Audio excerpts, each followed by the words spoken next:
दुनिया की 20 ऐसी खबरें बताने वाले हैं जो इस वक्त न केवल सुर्खियों में है बल्कि दिलचस्प और अहम भी हैं। तो शुरू करते हैं 20 मिनट में 20 खबरों का सिलसिला। सबसे पहले देखेंगे राजस्थान की कौन कौन सी खबर इस वक्त अहम है। चीख पुकार और असलहे के साथ देख लेने की धमकी, लेकिन बात सिर्फ धमकी तक सीमित नहीं रही। गोलियां चली जिससे 2 लोग घायल हो गए। तस्वीरें झालावाड़ से आई हैं।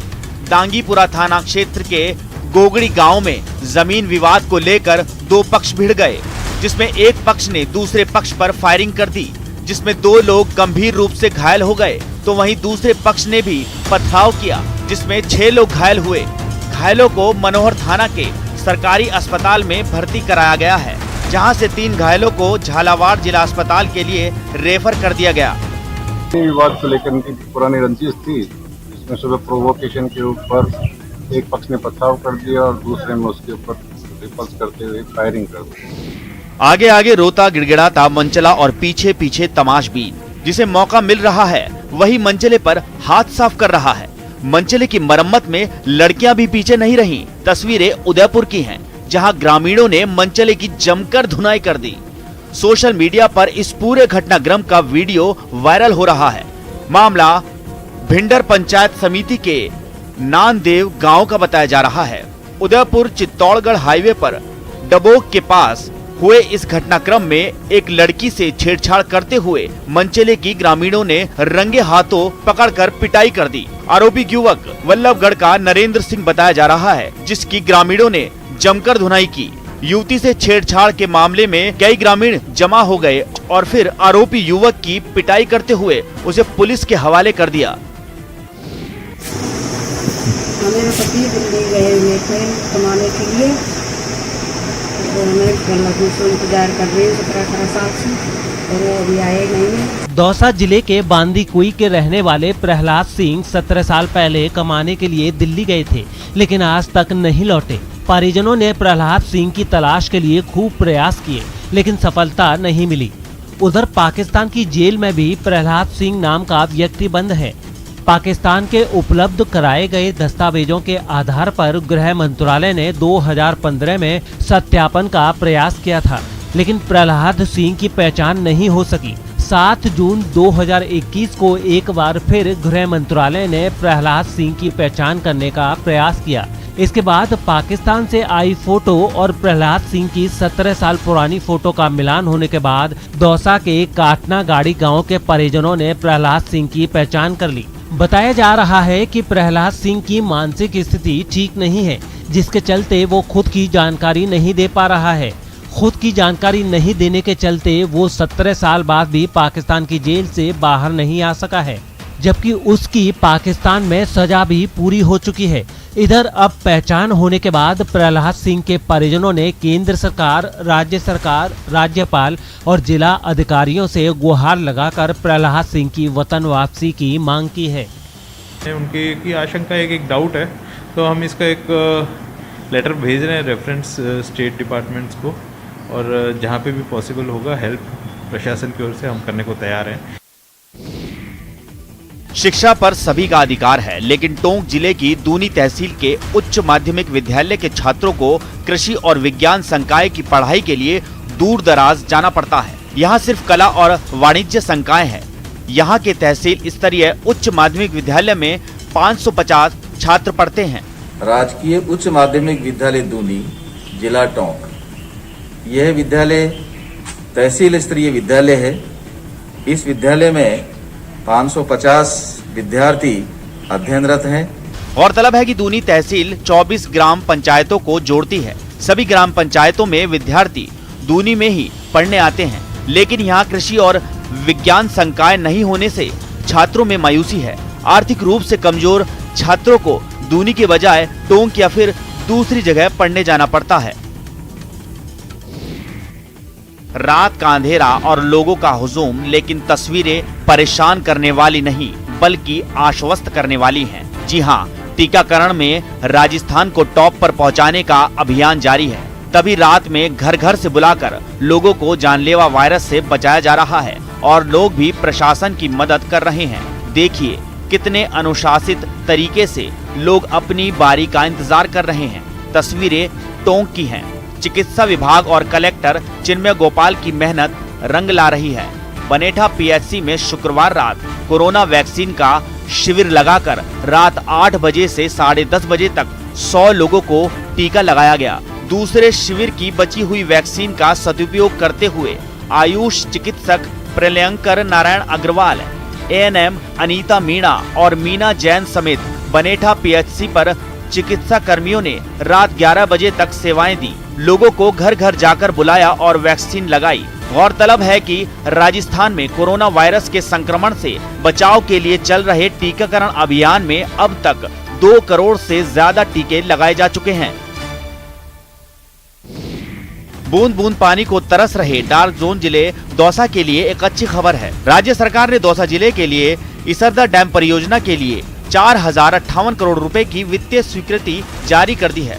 अब अगले साल 15 दिन में टेंडर प्रक्रिया के बाद मेन लाइन का काम शुरू हो जाएगा। गौरतलब है कि 2013 में कांग्रेस सरकार के दौरान इसरदा डैम परियोजना की घोषणा हुई थी और डैम बनाने के लिए पैसा भी स्वीकृत हुआ था, लेकिन 5 साल बीजेपी की सरकार के दौरान इसरदा डैम परियोजना पर काम नहीं हुआ। जब वापस प्रदेश में कांग्रेस की सरकार आई, तब से डैम बनाने का काम तेजी से किया जा रहा है और अब मेन पाइपलाइन समेत दूसरे कार्यों के लिए 4058 करोड़ की वित्तीय स्वीकृति जारी हो चुकी है। विधायक मुरारी लाल मीणा ने दावा किया कि आगामी विधानसभा चुनाव से पूर्व दौसा जिले की जनता को पानी उपलब्ध हो सकेगा। उन्होंने कहा कि 2 से 3 साल में दौसा जिले के प्रत्येक कस्बे और गाँव में इसरदा पानी पहुँच जाएगा। तो इसरदा डैम 2012-13 में स्वीकृत किया था हमारी सरकार ने और 5 साल तक बीजेपी सरकार इसमें कुछ भी नहीं किया। अभी हमारी सरकार आते आते हमने बहुत तेजी से काम चलाया और डैम का काम करीब फाइनल स्टेज पे पहुंच चुका है। 20 मिनट 20 खबर में अब देख लेते हैं कुछ दूसरे राज्यों की खबरें।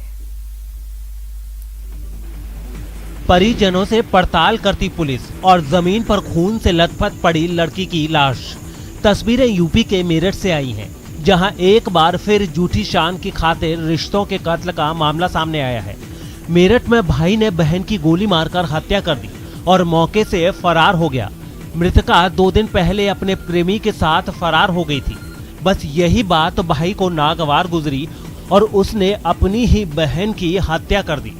घटना मेरठ के थाना सरदना क्षेत्र के छुर गांव की है, जहां मृतक युवती का कलंजरी गांव के ही रहने वाले गौरव के साथ प्रेम प्रसंग चल रहा था, लेकिन लड़की नाबालिग थी, इसलिए घर वाले शादी के खिलाफ थे। इसी बात को लेकर प्रेमी युगल घर से फरार हो गया। घर वाले समझा बुझाकर दोनों को वापस ले आए। उसी दिन देर शाम मृतका के भाई शेखर को गुस्सा आया, जिसके बाद उसने अपनी ही बहन को गोली मार दी। पुलिस आरोपी की तलाश में जगह जगह दबिश दे रही है। शेखर की बहन 13 तारीख को गौरव नामक लड़के के साथ चली गई थी एवं 14 तारीख को वापस अपने परिवारजनों में आ गई थी। शेखर इसी घटना से आक्रोशित होकर आज उसने अपनी बहन की हत्या कर दी है। आधी रात का सन्नाटा, सड़क पर असलाहा, खून के छींटे और मोर्चा थामे पुलिस के जांबाज। तस्वीरें यूपी के आगरा की हैं, जहां पुलिस और इनामी बदमाश के बीच मुठभेड़ हुई है, जिसमें पुलिस ने इनामी बदमाश विनोद पहलवान को गिरफ्तार कर लिया है। पूरा मामला थाना सिकंदरा इलाके का है, जहां पर मुठभेड़ हुई। जिस बदमाश से मुठभेड़ हुई है उस पर उत्तर प्रदेश और राजस्थान में इनाम घोषित हैं। पुलिस को जब इनामी बदमाश की सूचना मिली तो उसने विनोद पहलवान की घेराबंदी शुरू कर दी। घेराबंदी देखकर विनोद ने पिस्तौल से पुलिस कर्मियों पर फायरिंग शुरू कर दी। बदमाश की फायरिंग के बाद पुलिस ने भी जवाबी फायरिंग की। पुलिस की एक गोली बदमाश विनोद पहलवान को जा लगी, जबकि उसकी ओर से चलाई गई एक गोली पुलिस कर्मी की बुलेट प्रूफ जैकेट में जा लगी। बहरहाल गोली लगने से घायल हुए बदमाश को पुलिस ने अस्पताल में भर्ती कराया है, जहां उसका इलाज चल रहा है। पुलिस को लंबे अरसे से विनोद पहलवान की तलाश थी। पुलिस ने मौके से एक पिस्तौल और खोखे भी बरामद किए हैं। देखिए, आज थाना सिकंदरा क्षेत्र में एक अपराधी के साथ पुलिस की मुठभेड़ हुई है। इस अपराधी का उसने नाम विनोद पहलवान करके बताया है, जो कि कई राज्यों से इनामी अपराधी है। राजस्थान और अलीगढ़ से भी इसके ऊपर इनाम है, कई मुकदमे में ये वांछित है। मथुरा के संत कॉलोनी में उस समय भगदड़ मच गई जब तेज रफ्तार ट्रैक्टर ड्राइवर वाहन से संतुलन खो बैठा। आगे की कहानी सीसीटीवी की जुबानी देखिए। बेकाबू ट्रैक्टर ने पहले किनारे खड़े 2 मोटरसाइकिलों को रौंद दिया। उसके बाद सामने से आ रहे ई रिक्शा को ट्रैक्टर ने चपेट में लेकर उसे पलट दिया। ट्रैक्टर की रफ्तार कितने लोगों की जान की दुश्मन बनी होती, लेकिन वाहन सवारों के वाहनों से कूद जाने की वजह से उनकी जान बच गई। बताया जाता है कि रफ्तार इतनी तेज थी कि ट्रैक्टर ने परिक्रमा मार्ग पर बने पत्थर के पिलर और एक मंदिर का लोहे का गेट भी क्षतिग्रस्त कर दिया। अपनी दुकान के बाहर खड़ी महिला कुसुमा मिश्रा इस हादसे में गंभीर रूप से घायल हो गई, जिसे स्थानीय लोगों ने अस्पताल में भर्ती कराया। वहीं नशे में धुत ट्रैक्टर ड्राइवर को लोगों ने पुलिस को सौंप दिया है। एक्सीडेंट इतना खतरनाक था कि ये समझ लीजिए 2-4 लोग और होते तो एट स्पॉट पैदल चलने वाले होते। आप अभी हम सीसीटीवी फुटेज में देख रहे हैं तो वो एट स्पॉट खत्म ही हो जाती है। और बता रहे ट्रैक्टर चालक ने कई बाइक भी खदेड़ दी है उस। हाँ, बाइक भी डैमेज हुई है, 2 बाइक डैमेज हुई हैं और उन महिला को तो भयंकर चोट आई है। दुर्भाग्यपूर्ण घटना है कि परिक्रमा मार्ग में जिस ढंग से जिस तेजी से ये ट्रैक्टर वाले दौड़ लगाते हैं और कभी भी कोई बड़ी दुर्घटना होती है तो कौन जिम्मेदार होगा?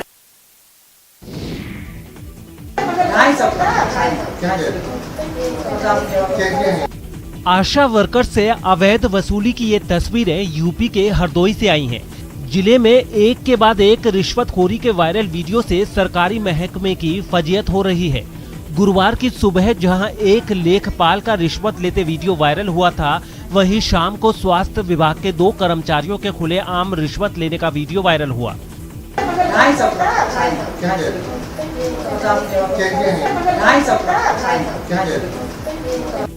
मामला सामुदायिक स्वास्थ्य केंद्र 52 का है।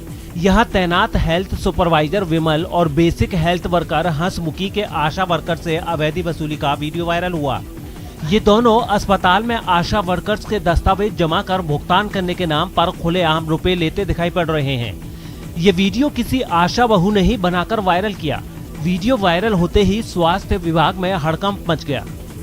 रिश्वत लेने का एक वीडियो वायरल हुआ है, उसका संज्ञान में आया है मेरे। इस संबंध में इन दोनों कर्मचारियों को तत्काल प्रभाव से निलंबित किया गया है। कोडीन युक्त कफ सिरप और जब्त विदेशी शराब की ये तस्वीरें बिहार के अररिया से आई हैं। जोकीहाट पुलिस ने गुप्त सूचना के आधार पर भेबड़ा गांव में छापेमारी कर तस्कर मोहम्मद सलाउद्दीन के घर के नीचे बने तहखाने से भारी मात्रा में कोडीन युक्त कफ सिरप और विदेशी शराब जब्त की है। संवाददाता से मिली जानकारी के मुताबिक एसपी को इनपुट मिला था कि सलाउद्दीन के घर भेबड़ा में भारी मात्रा में शराब और कोडीन युक्त कफ सिरप अवैध रूप से रखा है, जिस पर जोकीहाट थाना अध्यक्ष विकास कुमार आजाद के नेतृत्व में टीम गठित कर छापेमारी की गई। छापेमारी के दौरान पुलिस को कुछ खास नजर नहीं आ रहा था, तभी संदेह के आधार पर अंदर बने एक तहखाने की ओर पुलिस की निगाह गई। तहखाने की जांच की गई तो उसमें ढेर सारा कार्टन पड़ा था। पुलिस अधिकारियों ने जब कार्टन खोला तो उसमें कोडीन युक्त कफ सिरप की 766 बोतल और विदेशी शराब की 5 बोतल मिली। इसके साथ ही सलाउद्दीन के दरवाजे पर लगी स्कॉर्पियो और पल्सर बाइक भी जब्त कर ली गई है। छापेमारी के दौरान पुलिस ने भाग रहे मास्टरमाइंड सलाउद्दीन और उसके जीजा वसीक को गिरफ्तार कर लिया। बिहार के भोजपुर जिले में हर्ष फायरिंग की घटनाएं थमने का नाम नहीं ले रही हैं। अभी 2 दिन ही बीते थे जब कोइलवर के ज्ञानपुर में शादी समारोह के दौरान एक बुजुर्ग की गोली लगने से मौत हो गई थी। वहीं उस घटना के 2 दिन के बाद ही शुक्रवार देर रात हर्ष फायरिंग में 2 बच्चों को गोली लग गई। नाइट कर्फ्यू के नियमों की धज्जियां उड़ाती ये ताजा घटना चरपोखरी थाना के काउप गाँव की है। दरअसल चरपोखरी के काउप निवासी और होमगार्ड जवान रूसा सिंह की बेटी की बारात अगियाओं के नारायणपुर से आई थी। शादी समारोह के दौरान बारातियों के मनोरंजन के लिए नाच प्रोग्राम का आयोजन किया गया था। गांव के ही सरकारी स्कूल में परिसर में आयोजित इस नाच प्रोग्राम का लोग लुत्फ उठा रहे थे। वहीं नाच के दौरान कुछ हथियारबंद लोगों ने अंधाधुंध फायरिंग कर दी। मौके पर नाच देख रहे 2 बच्चों को गोली लग गई, जिससे भगदड़ मच गई। जब तक लोग संभालते तब तक फायरिंग कर रहा युवक मौके से भागने में कामयाब हो गया। हालांकि ग्रामीणों ने उसे खदेड़ कर गांव से ही कुछ दूरी पर पकड़कर पिटाई भी कर दी और बंधक बना लिया। भागने के दौरान फायरिंग के आरोपी युवक ने उसे पकड़ने की कोशिश कर रहे काउप निवासी हरेंद्र नामक युवक को हथियार की बट से मारकर गंभीर रूप से जख्मी कर दिया, जिसका सदर अस्पताल में इलाज कराया जा रहा है। वहीं हर्ष फायरिंग में घायल दोनों बच्चों को आरा सदर अस्पताल ले जाया गया, जहां से डॉक्टरों ने उन दोनों को पीएमसीएच पटना रेफर कर दिया है। मिली जानकारी के मुताबिक हर्ष फायरिंग कर रहा युवक बारातियों की तरफ से शादी समारोह में पहुंचा था और शराब के नशे में धुत था। घरे में जैसे जवन मार के भागल जवन घरे में लग माने काहे मार के भागल? गोली मार देला। सीएम योगी आदित्यनाथ की महत्वाकांक्षी योजना पूर्वांचल एक्सप्रेसवे वजूद में आने से पहले ही बिखरने लगी है। एक्सप्रेसवे की सड़क पहली ही बरसात नहीं झेल पाई और उकरोरा गांव के पास एक्सप्रेसवे में बड़ा होल हो गया। सड़क धंसने के साथ ही विपक्ष सरकार पर हमलावर हो गया है। समाजवादी पार्टी ने एक्सप्रेसवे निर्माण में भ्रष्टाचार का आरोप लगाते हुए मामले की जांच की मांग की है। ये भाजपा के लोग इतना उसमें भ्रष्टाचार किए हैं, योगी आदित्यनाथ इतना उसका उद्घाटन करने के लिए कर रहे हैं, थोड़ी सी भी बात नहीं हुई और वह पूर्वांचल एक्सप्रेस था। आपको बताते चले कि पूर्वांचल एक्सप्रेसवे सीएम योगी आदित्यनाथ का ड्रीम प्रोजेक्ट है। खुद सीएम इसके निर्माण की निगरानी कर रहे हैं। पूर्वांचल एक्सप्रेसवे का 90% काम अभी पूरा हुआ है। सरकार ने निर्माण पूरा करने के लिए जुलाई तक का समय दिया है। खुद प्रधानमंत्री नरेंद्र मोदी को इसका उद्घाटन करना है।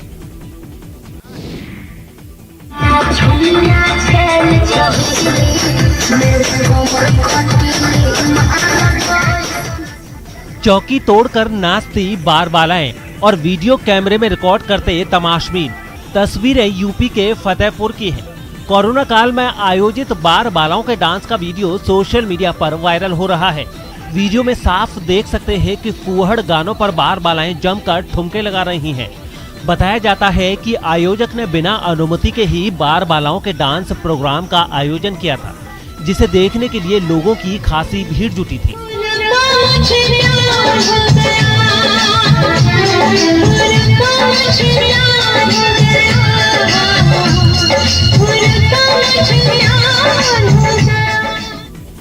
आयोजन में शामिल लोगों ने ना तो मास्क पहना था और ना ही सोशल डिस्टेंसिंग का पालन किया था।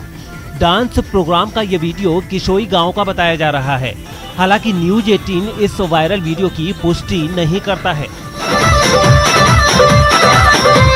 बिहार के भागलपुर जिले में गंगा का जल स्तर लगातार बढ़ रहा है। गंगा किनारे रह रहे लोग अब सहम गए हैं। यही नहीं, संभावित बाढ़ को लेकर अपनी ओर से तैयारी में भी जुट गए हैं। तस्वीरें जिले के सबौर प्रखंड के रजंदीपुर पंचायत स्थित बगडेर बगीचे की हैं। हर साल यह पूरा गांव गंगा में समा जाता है। बाढ़ के बीच 3 महीने का मुश्किल वक्त यहां रहने वालों की नियति बन चुका है। इस साल मानसून की शुरुआत में ही गंगा का जल स्तर खतरे के संकेत देने लगा है, जिसके बाद यहाँ के लोग हर वर्ष की तरह इस बार भी पेड़ों और मचानों पर अपना आशियाना बनाने में जुट गए हैं। बगडेर में 100 से अधिक परिवार रहते हैं। जिस फसल को किसान अपने खून पसीने से सींचता है, जिसकी देखरेख में कोई कसर नहीं छोड़ता, उसकी बर्बादी की ये परेशान करने वाली तस्वीरें बिहार के मुंगेर से आई हैं। मुंगेर में FCI यानी फूड कॉरपोरेशन ऑफ इंडिया और रेलवे की लापरवाही से हर बार बरसात में यार्ड पे उतरने वाले अनाज की बोरियां भीग कर खराब हो जाती हैं। रैक पॉइंट पर बारिश से बचाव की कोई व्यवस्था नहीं है, जिसके कारण अनाज बारिश की भेंट चढ़ जाता है। तस्वीरों में आप साफ देख सकते हैं कि रैक पॉइंट पर खुले आसमान के नीचे ट्रेनों से गेहूं की बोरियां उतारकर ट्रकों पर लोड की जा रही हैं। बारिश में सैकड़ों बोरियां भीग गई हैं। साथ ही बोरों के सही से पैकिंग नहीं होने से भी अनाज बर्बाद हो रहा है। गीला बोरा ट्रकों में लाद कर FCI गोदाम पहुंचाया जा रहा है। हालांकि त्रिपाल और पन्नी से बोरियों को बारिश से बचाने की कोशिश की गई, लेकिन वो नाकाफी रही। शेड नहीं होने के कारण यहाँ बहुत समस्या है। क्या पानी का जमाव होता है, जिसके कारण माल भीग जाता है। हाँ, तो बाकी का तो इंतजाम तिरपाल से किया गया है, लेकिन फिर भी साइड से हल्का फुल्का माल भीग ही जाता है। सब कुछ का दिक्कत है। सब चीजें का क्या क्या पानी के पिए के साधन है, ये ऊपर छौनी है, सब माल टिकता है, लेबर टिकता है, लेबर का कोई ठिकाना नहीं है। और अब देख लेते हैं अंतर्राष्ट्रीय जगत की कुछ अहम खबरें। पिछले महीने इजरायल और फिलिस्तीन के चरमपंथी संगठन हमास के बीच 11 दिन तक चली जंग खत्म होने के बाद एक नए युद्ध के आसार नजर आ रहे हैं। गाजा पट्टी से लगातार आ रहे आग लगाने वाले गुब्बारों के जवाब में इजराइल ने सीज फायर के बाद दूसरी बार गाजा पर एयर स्ट्राइक की, जिसकी सामने आई एक तस्वीर में रात के घुप अंधेरे में सामने दिखी तो बस एक इमारत। सब कुछ आम ही लग रहा था कि तभी एक जोरदार आवाज हुई और आसमान चौंधिया गया। इजराइल के लड़ाकू विमान चंद सेकंड में हमास के ठिकाने का काम तमाम करके वापस चल दिए। इसके बाद इजराइल की एयर स्ट्राइक का जवाब देने के लिए गाजा की तरफ से भी आसमान में रॉकेट जैसी कुछ चीजें उड़ती दिखी। बताया तो यह भी गया कि इजराइल से आते विमान को ढेर करने के लिए हमास ने मशीन गन से हवाई फायरिंग भी की। गाजा शहर में इजराइल ने हमास के ठिकाने को निशाना बनाया, जहां से आग लगाने वाले गुब्बारे उड़ाकर जंगल और फसल जलाने का शक था, लेकिन इससे इजराइल और फिलिस्तीन के बीच फिर से जंग भड़कने की आशंका पैदा हो गई, क्योंकि हवाई हमले का विरोध करने के लिए यरूशलेम में फिलिस्तीन के उन लोगों ने पुलिस पर पथराव शुरू कर दिया जो अल अक्सा मस्जिद पर जुमे की नमाज पढ़ने के लिए जुटे।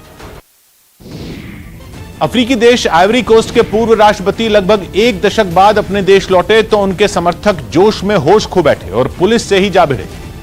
लोहों बग्बो को 2010 के चुनाव में हार मिली थी, लेकिन उन्होंने कभी नतीजे माने ही नहीं, जिसके बाद आइवरी कोस्ट में गृह युद्ध छिड़ गया। उसी वजह से युद्ध अपराध के आरोप में उन्हें नेदरलैंड्स में मौजूद इंटरनेशनल क्रिमिनल कोर्ट भेज दिया गया, जहां चले केस में बरी होने के बाद लोहों बग्बो के आइवरी कोस्ट वापस आने का रास्ता साफ हो गया। जैसे ही ये खबर फैली, लोगों का हुजूम अपने नेता का शानदार स्वागत करने के लिए एयरपोर्ट की तरफ चल दिया। पुलिस ने रोका तो बीच सड़क पर जंग छिड़ गई, पत्थर चले, खूब आगजनी भी हुई। हालात इतने बिगड़ गए कि पुलिस की दर्जनों बख्तरबंद गाड़ियों को मैदान में उतरना पड़ा।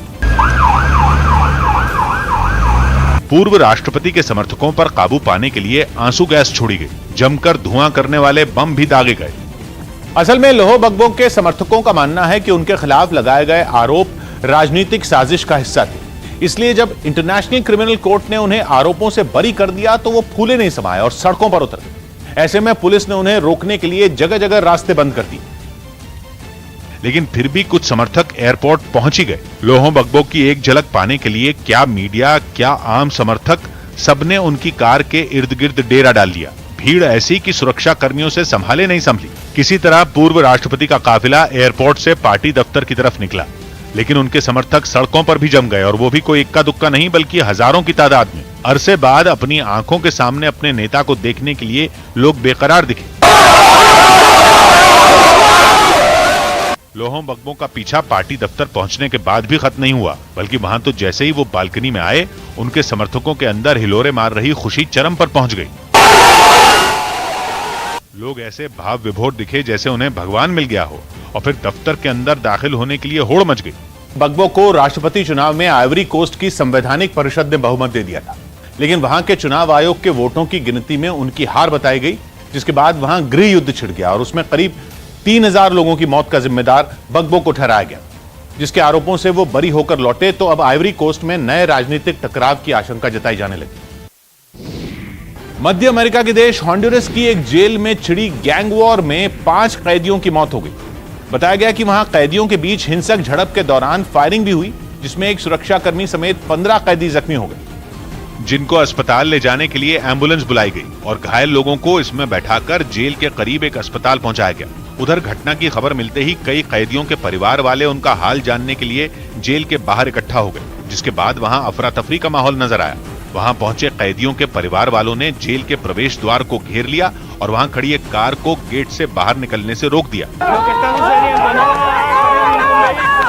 ये लोग जेल प्रशासन से अंदर कैद उनके अपनों का हाल बताने की मांग करने लगे, लेकिन जेल प्रशासन फिलहाल मामले पर चुप्पी साधे हुए है। हॉन्डुरस में MS-13 और बारियो 18 नाम के 2 बड़े माफिया गिरोह हैं, जिनका नेटवर्क अमेरिका और दक्षिण अमेरिका तक फैला है, और हॉन्डुरस में इन दोनों गिरोहों के बीच सड़कों पर गैंग वॉर 4 दशक से चल रही है, जो अब जेल में भी दबदबे की जंग लड़ने लगे, जिनके बीच 1.5 साल पहले 2 दिन के अंतराल में 2 अलग अलग जेलों में गोलीबारी हुई थी, जिसमें करीब 3 दर्जन लोग मारे गए थे। जापान के सपोरो से हैरान करने वाली तस्वीरें सामने आई। वहां लोगों पर हमला करने वाले एक भालू को मार गिराया गया। बताया गया कि यह भालू सुरक्षा कर्मियों के एक कैंप में घुस आया था, जहां उसने एक सिपाही समेत 4 लोगों पर हमला कर दिया। जिसके बाद ये भालू वहां भाग निकला और वहां लगे घेरे के ऊपर से कूदकर एयरपोर्ट के करीब एक खुले मैदान में दौड़ता नजर आया। लेकिन कुछ दूर भागने के बाद ये सड़क तक आ पहुंचा, जहां मौजूद बचाव दल ने इसे घेरने की कोशिश की, लेकिन इनसे बचते हुए ये भालू पास के एक जंगल में घुस गया, जहां एक शिकारी ने उस पर गोली चला दी। गोली से जख्मी हुए भालू की मौके पर ही मौत हो गई, जिसके बाद बचाव दल उसे एक नीली प्लास्टिक शीट में बांधकर वहां से ले गया। वहीं भालू के हमले से जख्मी एक शख्स को एम्बुलेंस से अस्पताल पहुंचाया गया। जापान का सपोरो शहर वहां के सबसे बड़े टापू की राजधानी है, जहां भूरे रंग वाले भालुओं और इंसानों की जंग 100 साल से चल रही है और अब वहां औसतन हर साल 1-2 लोगों की मौत भालुओं के हमले में हो रही है। इसलिए शहर में भालू ने जैसे ही 4 लोगों पर हमला किया, उसे मारने के लिए पेशेवर शिकारी बुला लिए गए। फिलहाल इतना ही। आप देखते रहिए न्यूज़ 18 राजस्थान।